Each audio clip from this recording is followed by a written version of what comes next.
नमस्कार बच्चों। आज हम हिंदी लोकवाणी संयुक्त इसकी 8वीं कविता कर्मवीर ये अभ्यासने वाले हैं। कर्मवीर इस कविता के कवि हैं अयोध्या सिंह उपाध्याय, जिनको हरिऔध नाम से जाना जाता है। पहले हम कवि का परिचय लेंगे।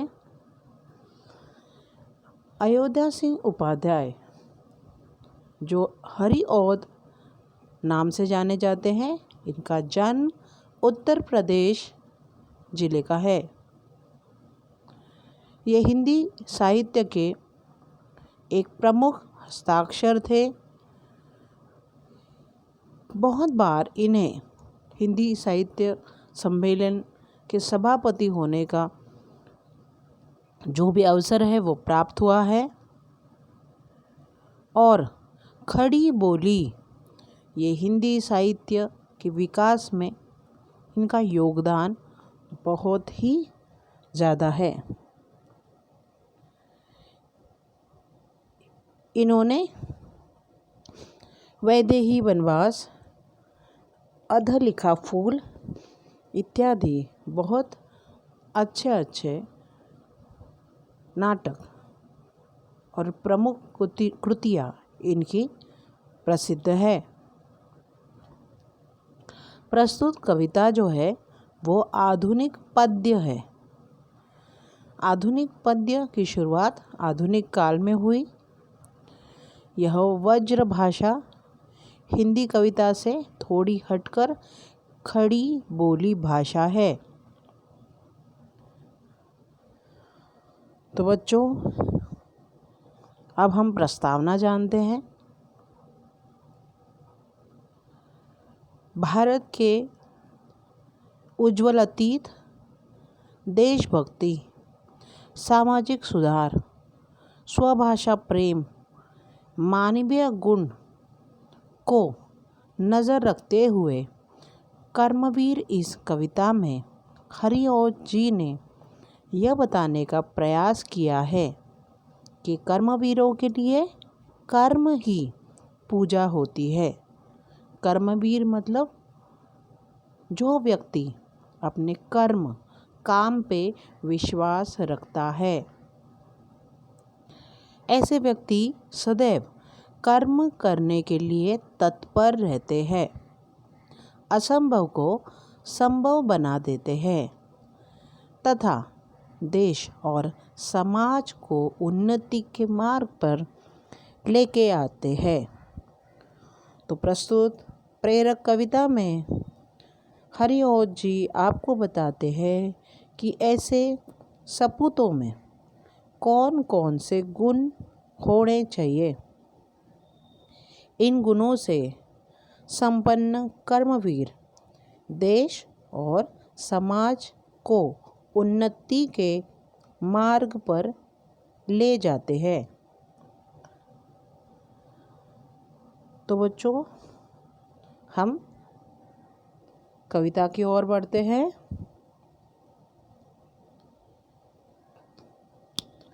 देखकर जो विघ्न बाधाओं को घबराते नहीं, रह भरोसे भाग्य के दुख भोग पछताते नहीं। काम कितना ही कठिन हो किंतु उकताते नहीं। भीड़ में चंचल बने जो वीर दिखलाते नहीं। कवि हरिऔध जी कहते हैं कि जो कर्मवीर है वह किसी भी बाधाओं से घबराते नहीं। कर्मवीर व्यक्ति अपने काम पे विश्वास रखता है। वे कभी भाग्य के भरोसे बैठते नहीं। कि मेरे भाग्य में क्या होगा, मुझे वो मिलेगा कि नहीं। इसलिए जब भाग्य द्वारा उन्हें दुख मिलता है तो उन्हें उस बात का पछतावा नहीं होता। इन व्यक्तियों के लिए काम कितना भी कठिन हो, फिर भी उन्हें काम के प्रति कोई भी उकताहट, उत्साह जैसे बोलते हैं हम लोग, या फिर बेवजह का उत्साह जो होता है, कोई भी मन बेचैन करने वाला उत्साह जो होता है, वो उन्हें नहीं होता। उनके लिए कर्म ही पूजा होती है। भीड़ अथवा मुश्किलों को देखकर भी उन पर उसका कुछ भी प्रभाव नहीं पड़ता। वे सच्चे वीर होते हैं। वे कभी भी किसी स्थिति से डरते नहीं हैं। तो बच्चों, समाज में हमने देखा है कि ऐसे कर्मवीर जब बनते हैं तो फिर उन्हीं से ये समाज दृढ़ बनता है। और ऐसे ही व्यक्ति जो अपने नसीब पे निर्भर नहीं रहते, वह ऊबते भी नहीं जीवन से। उकताना मतलब ऊबना, वो ऊबते भी नहीं, बेवजह का उत्साह दिखाते भी नहीं। तो कर्मवीर की ये लक्षण है कि वो आपको कभी भी रोते हुए, पछताते हुए, मुश्किलों से डरते हुए नहीं दिखेंगे। बच्चों, अगली पंक्ति की ओर चलते हैं। मानते जी है, सुनते हैं सदा सबकी कही। जो मदद करते हैं अपनी इस जगत में आप ही। भूल कर वे दूसरों का मुँह कभी तकते नहीं। कौन ऐसा काम है वे कर जिसे सकते नहीं।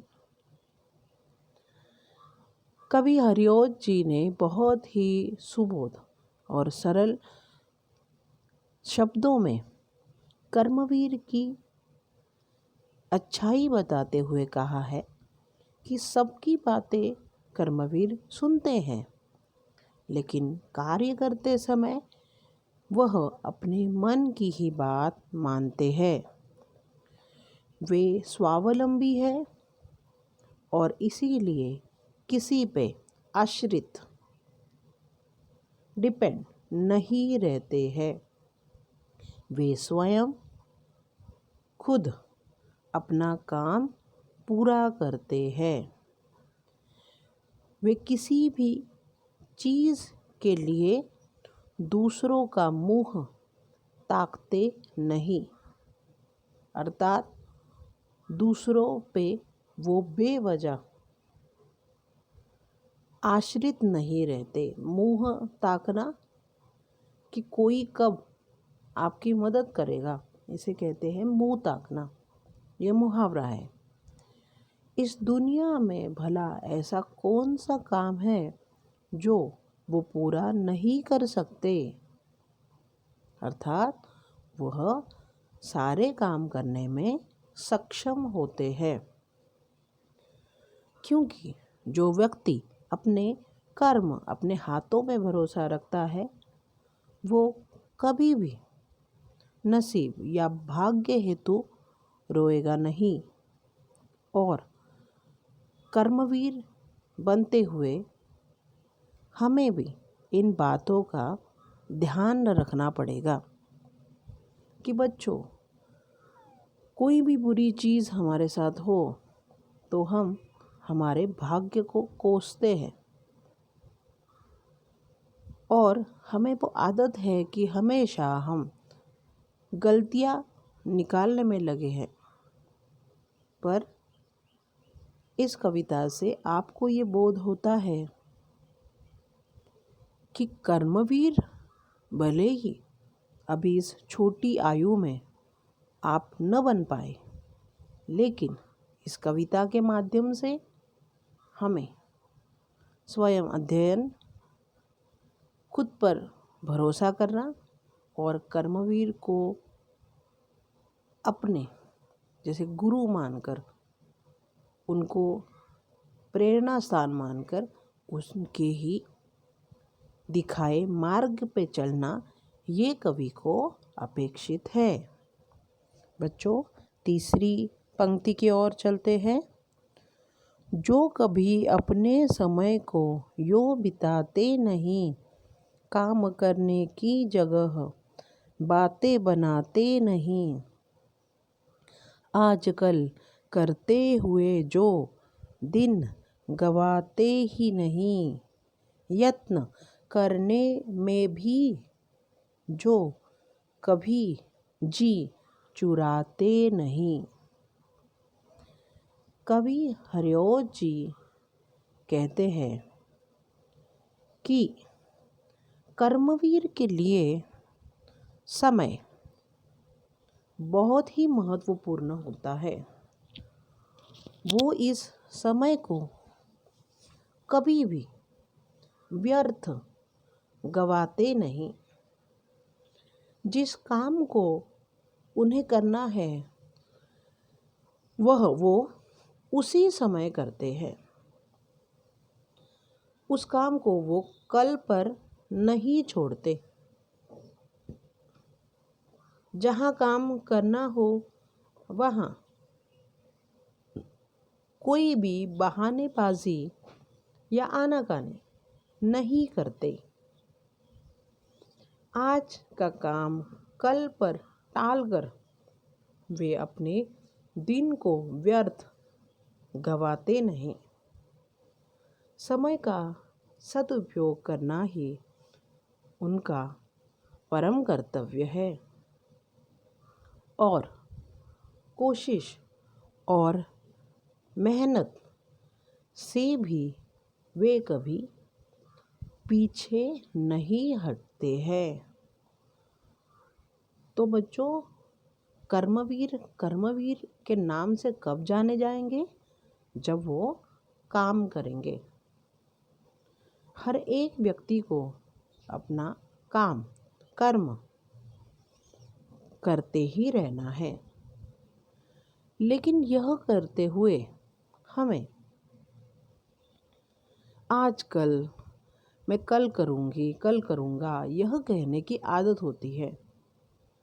लेकिन यह बातें हमें टाल देनी चाहिए।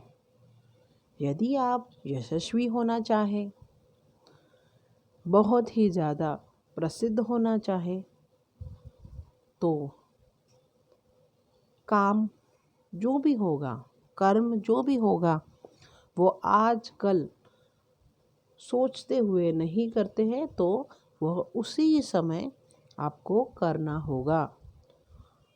तो बच्चों, ये महत्वपूर्ण आपका जो ये 10th है, जो 10वीं है, उसमें यदि आप इस कर्मवीर की बातें जानोगे तो आज से ही आप यह सोचोगे कि हमें अपना काम किस तरह करना है। जो भी आपका समय है उसका सदुपयोग कैसे करना है। और फिर देखो बच्चों, जो भी आपके लिए अच्छा बना है, वो जो यश है, वो खुशी है, वो आपके दामन में आएगी ही। अगली पंक्ति के ओर हम चलते हैं। काम को आरंभ करके यो नहीं जो छोड़ते, सामना करके नहीं जो भूल कर मुंह मोड़ते, जो गगन के फूल बातों से वृथा नहीं तोड़ते, संपदा मन से करोड़ों की नहीं जो जोड़ते। बहुत ही सुंदर शब्दों में कवि हरिओज जी कहते हैं कि कर्मवीर अपने कर्मों को, अपने कार्यों को, जो वो काम कर रहा है, वो उन्हें कभी भी बीच में नहीं छोड़ते। फिर कार्य कितना भी कठिन हो, वो उसे पूरा करने की ठान लेते हैं। मुंह मोड़ना उस कार्य से, फिर जाना, छोड़ देना, वो ऐसे काम वो नहीं करते। और काम को पूरा करते समय जो भी मुसीबत उन पे आती है, तब वो पीछे नहीं हटते, उस चीज़ से मुंह नहीं मोड़ते। कर्मवीर आसमान के फूलों को व्यर्थ बातों से नहीं तोड़ते, अर्थात अपनी प्रशंसा के लिए वो बड़ी बड़ी बातें नहीं करते। उनका काम ही उनकी लिए प्रशंसा होती है। बड़ी बड़ी बातों से लोगों को रिझाना, मतलब गगन के फूल अपने बातों में लाना और वृथा उन्हें तोड़ना। मतलब जो आप नहीं करते वो भी आप बताते हो कि ये मैंने किया, ऐसे मैंने किया, खुद की डींगें हाँकना, वो नहीं करते। जिस कार्य को करना है बस उसी पर अपना ध्यान केंद्रित करते हैं, पूरी तरह से उस काम पर वो कंसंट्रेट करते हैं। वे मन से करोड़ों की संपदा नहीं जोड़ते। मतलब करोड़ों की संपदा है वही व्यक्ति सफल होगा, नहीं। वो मन की सफलता, मन का आनंद यह करना चाहते हैं। और उन्हें पता है कि मन की संपदा, मतलब मन की संपत्ति, मन से धनवान होना क्या चीज़ है। वो संपत्ति के लिए कुछ भी काम नहीं करेंगे, लेकिन वह अपने मन को हमेशा धनवान रखेंगे। बच्चों, आपको पता है मन को धनवान कैसे रखा जाता है?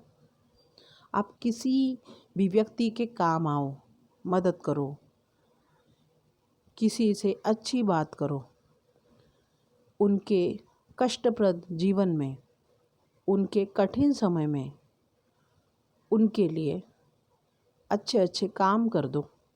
मुसीबत में यदि आपके दोस्त है, मित्र है, कोई भी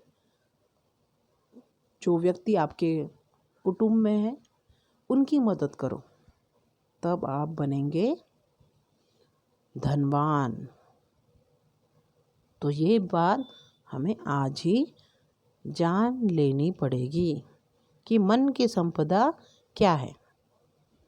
और मुझे आशा है कि आप यह मन की संपदा आगे वैसे ही जोड़ने की कोशिश करोगे। बच्चों, अगली पंक्ति की ओर चलते हैं। कार्यथल को वे कभी नहीं पूछते, वह कहाँ है। कर दिखाते हैं असंभव को भी, वही संभव यहाँ। उलझने आकर उन्हें पड़ती है जितनी ही जहाँ। वे देखते हैं वे दिखाते हैं नया उत्साह उतना ही वहाँ। तो बच्चों, हरिओज जी कहते हैं कि कर्मवीर अपने कार्यस्थल की तलाश में यहाँ वहाँ खोजने के लिए भटकते नहीं। उन्हें पता है उन्हें कार्य क्या करना है, वो उनके लिए तत्पर है, उनके उस कार्य के लिए मेहनत करने के लिए वो तैयार है। तो वे जहाँ जाते हैं वही उनका कार्यस्थल है, मैं यहाँ क्या करूँगा, मैं ये कैसे करूँगा, मुझसे ये नहीं होगा। नहीं बच्चों, ये वाक्य हमें नहीं बोलने हैं, क्योंकि मुसीबत है तो उसका हल है, अड़चन है, कुछ भी प्रॉब्लम है तो देयर इज़ अ सल्यूशन। कर्मवीर मुसीबतों का सामना करते हैं, तभी वो हर असंभव कार्य को भी संभव कर देते हैं। आने वाली उलझनों और मुसीबतों से वे डरते नहीं, बल्कि उत्साह से उनका सामना करते हैं। मुसीबतों के सामने हम डरते नहीं। मुसीबत बड़े नहीं, हम बड़े हैं। हमारा कार्य बड़ा होना चाहिए। उलझनों को देखकर उनमें वो नया जोश, नई चेतना आ जाती है कि वे अपना काम अधिक उत्साह से करते हैं। बच्चों, जीवन है तो कठिनाई होगी, कार्य करने में कष्टप्रद जीवन होगा। नए नए आपके लिए जो भी आह्वान है, चैलेंजेस है, वो आएंगे। तो बच्चों, आप कैसे सामना करोगे उनका? कि जैसे कर्मवीर करता है।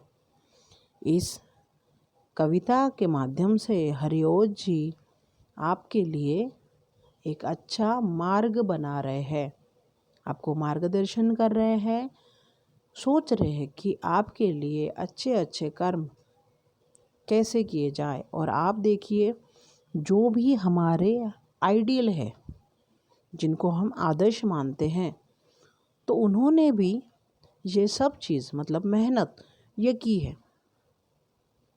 अब मदर तेरेसा जी को ले लीजिए, ओके, अब बाबा आमटे को ले लीजिए, अंबेडकर जी का उदाहरण आपके पास है, महात्मा गांधी जी ने ये मार्ग हमें दिखाया है। आप किसी भी व्यक्तिगत या फिर सामाजिक कार्य में देख लीजिए कि सक्सेस वो यशस्वी होना वो ऐसे ही नहीं होता। आप उस जगह आप कैसे पहुंचते हो? जब आपने कठिन परिश्रम कर लिया है। और जब वो समय निकल जाएगा बच्चों, आपके सामने सिर्फ और सिर्फ उलझने रहेंगी। तो ये समय का सदुपयोग आपको अच्छी तरह से करना है। आपको ये सोचना है कि नहीं, अभी मुझे क्या करना है, कैसे मेरा काम होगा। और यह वो बहुत ही उचित समय है, राइट टाइम है, जब आप सोचो कि नहीं, मुझे आज से ही मेरा काम बहुत अच्छे से करना है। और बच्चों, आपसे ये नहीं कहा जा रहा है कि आप पूरे समय, पूरे दिन रात 24 घंटे वही चीज़ करना, अध्ययन करना, स्टडीज़ करना, अभ्यास करना, ये नहीं कहा जा रहा। आपको प्रॉपर वे में, प्रॉपर टाइम टेबल के समय आपका कार्य उचित ढंग से करना है। और फिर देखिए, जो भी अचीवमेंट है, यश है, वो सिर्फ आपका और आपका ही है। अंतिम पंक्ति की ओर चलते हैं बच्चों। सब तरह से आज जितने देश है फूले फले, बुद्धि विद्या धन विभव के है जहाँ डेरे डले, वे बनाने में उन्हीं बन गए कितने भले, वे सभी है हाथ से ऐसे सपूतों के पले। कवि हरिओज जी अंतिम पंक्ति में हमसे ये अनुरोध करते हैं कि आज विश्व में ऐसे कई देश हैं जो समृद्ध, संपन्न एवं विकसित और प्रगत है, फूले फले, जहाँ पर विद्या, धन, बुद्धि, ऐश्वर्य इनका भंडार है। और इसी कारण से वहाँ पे रहने वाले जो लोग हैं वो कर्म को अपना लक्ष्य मानते हैं। कर्मवीर के पुरुषार्थ से देश संपन्न होता है। मतलब जब लोग और देश के व्यक्ति जब अपना नाम कमाएंगे तो देश का नाम होगा। और इसी तरह से कर्मवीर के कारणों से सबका भला हुआ है। उनके कारण से ही चारों ओर प्रगति की लहर छाई हुई है। ऐसे महान सपूतों के कारण सभी का जीवन खुशहाल बना है। और वो खुशहाली जब हमें नज़र आती है तो हमें समझ में आता है कि यह तो उन सपूतों के कारण है जो कर्मवीर बने हैं। तो बच्चों, आज आपका लक्ष्य है एकदम छोटा, कि जैसे आपको 10th में अच्छे गुण लाने हैं, लेकिन यही आपका गोल, यही वो कैसे साध्य होगा? तो वो मेहनत से साध्य होगा। और मेहनत से कैसे? तो कर्मवीर की तरह। और वैसे अगर आप कर्मवीर बन जाए तो फिर वो देश के लिए भी बहुत ही उज्जवल करने वाला काम होगा। तो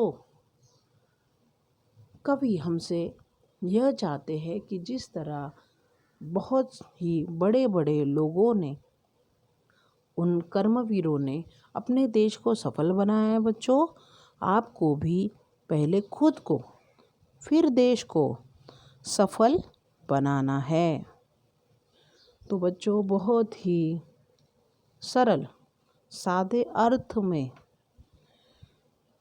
कवि इस कविता में जो कर्मवीर है, इनमें आपको यह संदेश मिलता है कि आपको मानवीय गुण को आपको संभालना है, उनका संचय करना है। कवि ने यही आपको एक प्रेरणा दी है कि जिनके पास ऐसे महान गुण होते हैं, उनका अनुसरण करने के लिए पाठकों को उन्होंने अपने वाक्य से, कविता से प्रेरित किया है कि मनुष्य को विघ्न बाधाओं को डर कर नहीं रहना है, डट कर मुकाबला करना है। काम के प्रति जो भी ऊबना है, जल्दी उसके प्रति थक जाना है, वो नहीं होना चाहिए। आपको स्वावलंबी बनना चाहिए, सेल्फ डिपेंड। उसे किसी भी तरह का कोई भी आश्रित व्यक्ति पसंद नहीं है, क्योंकि कर्मवीर तो हमेशा मुसीबतों का सामना करते हैं, असंभव कार्य को संभव बनाते हैं। और मनुष्य की कर्मनिष्ठा, काम के प्रति उसकी जो निष्ठा है, वह मनुष्य को विकास के मार्ग पर लेके जाएगी। और इसके साथ ही वह जिस समाज या फिर राष्ट्र में रहता है, वहाँ भी उसका विकास होगा, उस देश का विकास होगा, उस समाज का विकास होगा। और प्रत्येक मनुष्य का कर्तव्य है कि वह अपने कर्म को देश के लिए श्रेष्ठ मानकर देश और समाज को उन्नति के मार्ग पर लेके जाए। तो बच्चों, अभी ये सोच लेना कि कर्म क्या है और कैसे उसे करना है। और फिर देखिए, यह कविता आपको बहुत ही ज़्यादा उपदेश, मार्गदर्शन देगी। और वही कर्मवीर कविता में हरिओत जी इस कविता के माध्यम से आपके सामने यही सब कहना चाहते हैं कि बच्चों उठो, ये देश आपका है, आप देश के भविष्य हो।